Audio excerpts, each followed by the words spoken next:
There's this wonderful section. There's this new YouTube star that explores this business of anger after things no longer are happening. Um, and his name is Crash Adams. How many of you have heard of him? Not too many. Well, he's um, he's on his way, folks. You'll hear of him soon. And this is what he does. He sets up on the street with uh, a microphone for himself, and he has a guitarist accompanying him. And the guitarist is playing an electric guitar, and he's singing through a microphone, so you can hear them pretty well. And he stands there and waits for someone to walk by.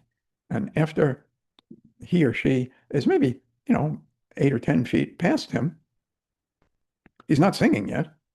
He turns and hurls this water balloon, sometimes hitting the person in the back of the head or the back of their neck.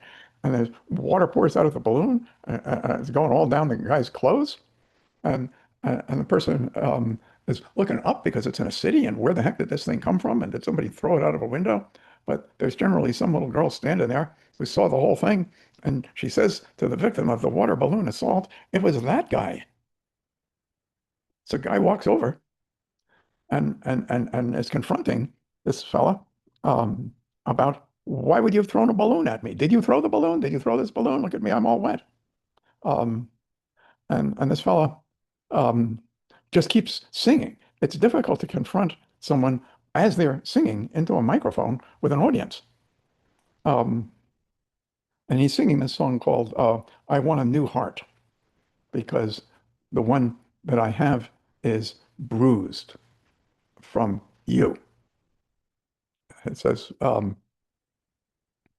the doctor, page the nurse, because I'm hurt. I need a new heart. He says, I've tried medicine, I've tried therapy, I tried somebody else for a couple of weeks, but I still have this bruised heart. And so he's singing that while the guy is trying to yell at him. Now, is the guy who's yelling at him experiencing anger? Well, we would define anger as what something that is going on, even though this thing did go on probably less than 2 minutes ago. It no longer falls into the anger definition. It's now into resentment.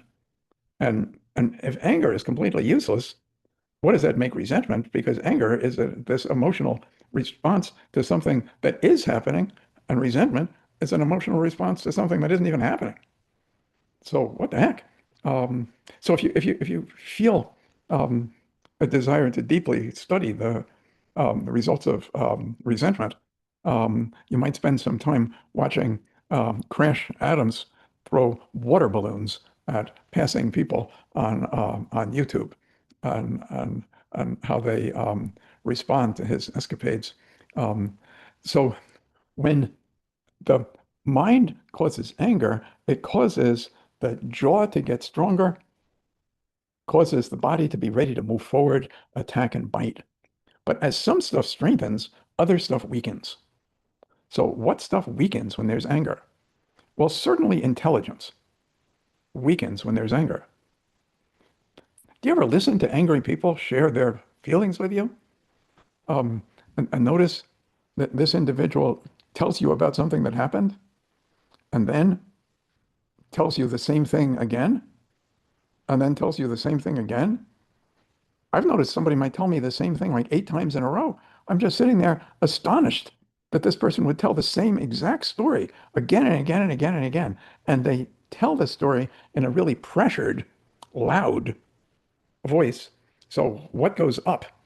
Jaw, voice, pressure, volume. What goes down? Intelligence, wisdom, the ability to be strategic, the ability to be proactive, the ability to initiate or respond to humor, the ability to tap into wisdom. What situation do you think you're going to be in tomorrow where you'll handle it better if you're really stupid? Probably not. But you hear people frequently talk about anger as a right. And they're usually, when they're talking about having a right to be angry, they're talking about resentment. They're talking about having a right to be angry, even though this thing is no longer going on. Um, And it's interesting to think of it as a right. It's kind of like saying I have a right to psoriasis. Um, well, I guess you do, but it's sort of a strange way to think of it. Um, I have a right to headaches. Um, and one of the things that you notice that somebody might say to you if they're really angry at you are these words, you make me, and what's the last word? You all know it, sick. Well, there is something to that. Now, I'm not thinking that anger causes sickness, but I am thinking that anger causes the body to not do a good job of fighting off what makes people sick. Because our bodies get rid of things that would be making us sick when they engage in maintenance and repair. And that's the healing process. But our bodies don't bother getting involved with that when there's either fear or anger because it's not a priority. I mean, remember the Alamo? Remember the Alamo. That's what they say, right? Remember the Alamo. And there are just a handful of guys in there, Davy Crockett and Daniel Boone, a couple other folks, and thousands of troops. And they've got these ladders, these troops, and they're trying to climb up the ladders and get into the fort and kill all the people in it. And these few people in it are trying to throw down the ladders so the people can't climb up and kill them. Do you think those guys in the fort were thinking about, well, we need to get the paint and start sweeping the floor? Has anybody found my dustpan? No, they weren't thinking of maintenance and repair during the attack. And that's why the body does not prioritize healing as people are experiencing either fear or anger. So people do come to us in order to address issues with illness a lot. Um, and when doctors refer somebody to me because of some kind of illness, they're thinking that I might find a way to cause anger that an individual doesn't even know that they're experiencing to disappear. I would suggest that there might be things some of you could bring to mind, and they're not on your mind, and you're not even thinking about them, and you're certainly not angry about them. But if it came to mind, you might get angry. And what's going on there is that you're not nearly as angry before it comes to mind as you are after it's come to mind, but it's still working even before it has come to mind. It's still working, but it's undercover. Not as strong, but it's still going on.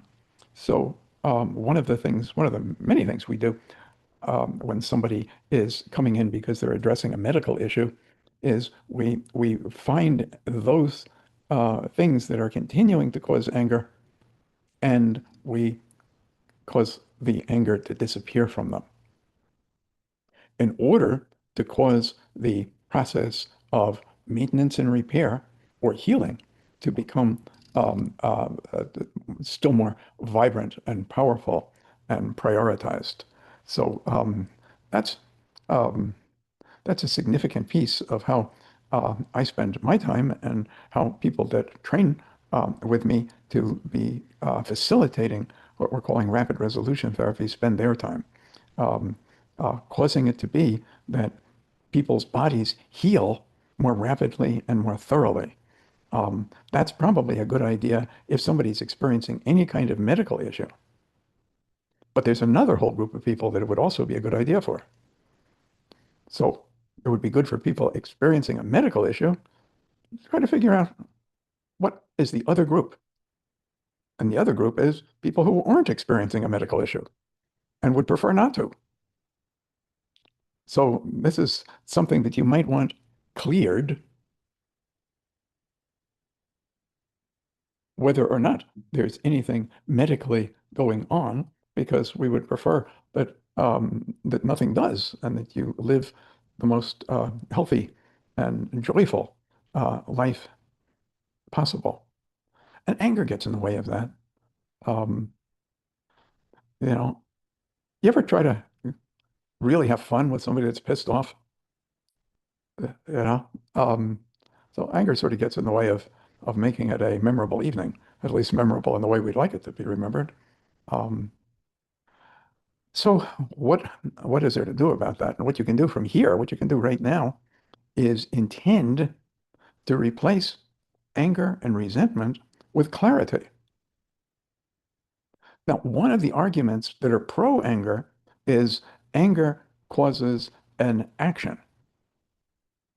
So we want people to get angry so they'll, damn it, move ahead and do something about it. And yes, anger can cause an action and can cause somebody to do something that they wouldn't have done if they weren't angry to make things better. But you know what also causes people to act in ways that will make things better? Clarity. So if you're clear that doing this or saying this or moving into that is going to improve the quality of your life and the life of people you care about, you don't need anything else. You don't need anything else to motivate your action other than clarity.